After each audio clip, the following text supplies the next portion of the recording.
was attacked by Egypt and Syria in 67. And so they defended and were able to claim land in war as happens. There's just one thing wrong, actually two things wrong with what he just said.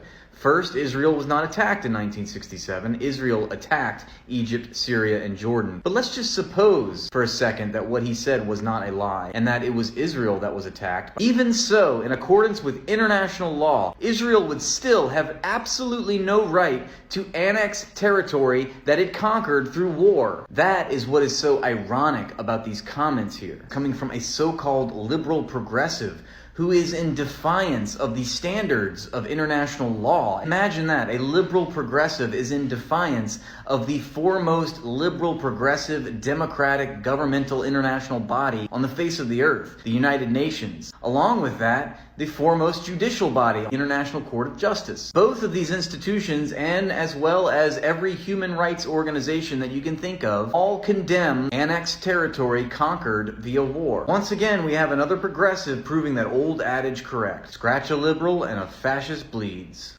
People wrote in saying, David, you are simply biased because you're Jewish. Not religiously, I'm culturally Jewish, ethnically Jewish. I saw dozens of comments and got a handful of emails from people saying, they like me well enough, but on this issue I can't be trusted because I'm Jewish and therefore biased. This is a really scary right-wing argument that the right has used for decades to dismiss the opinions of people they don't want to listen to. It's a bad argument, and I'll tell you why. In whatever way I am biased for being Jewish, you would have to argue any Palestinian is also biased for being Palestinian. This guy is making an incredibly disingenuous argument, and by doing so, he's sidestepping having to answer for any valid criticisms of his talking points. He's not even rising to the level of having a discussion about the Israeli-Palestinian conflict. He's shamelessly fabricating lies, like when he said that Israel was attacked preemptively by in the Egypt Six-Day and War Syria in in 1967. He never retracted that claim. He shamelessly repeats Zionist propaganda, like he's doing so in this video. What he leaves out of his entire video is that he has bought hook, line, and sinker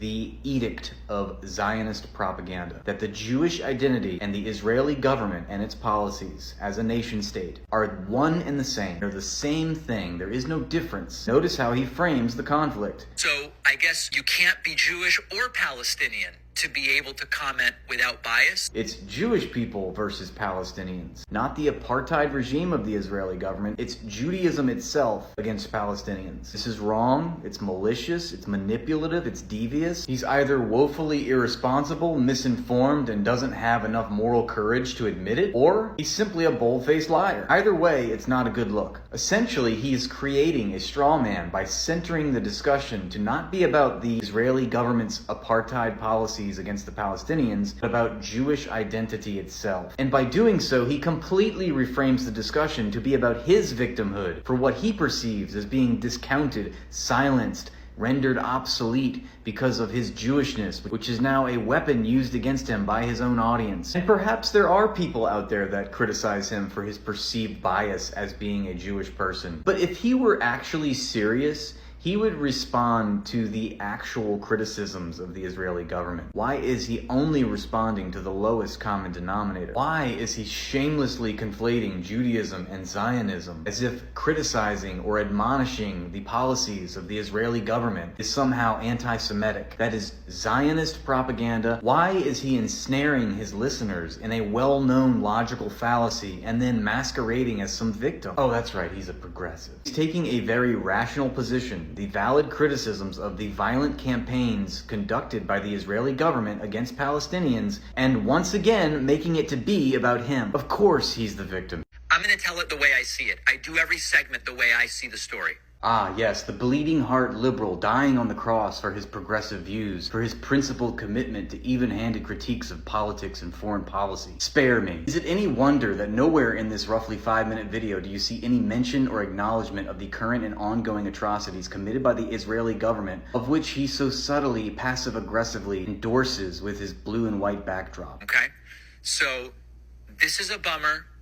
This is bad for the show. This is the subtle, passive-aggressive, hand-waving, middle-finger act of defiance of a milquetoast neoliberal. I knew that some of this was going to happen, but it's still a really disappointing and difficult thing. Notice here, too, that it's not difficult and disappointing for the people that are the victims here, the Palestinians. It's not difficult and disappointing that their land is being taken from them. They're under siege. They are being occupied by a violent, brutal, unforgiving, savage force that is inducing state-sanctioned terror upon the population, and they are openly admitting it. That's not difficult and disappointing. What's difficult and disappointing for a liberal like David Pakman is that he has to lose a few Patreon followers. Let's not forget the real victim here. It's David Pakman. What do you want me to say? Oh, you know what? I just lost $6 a month.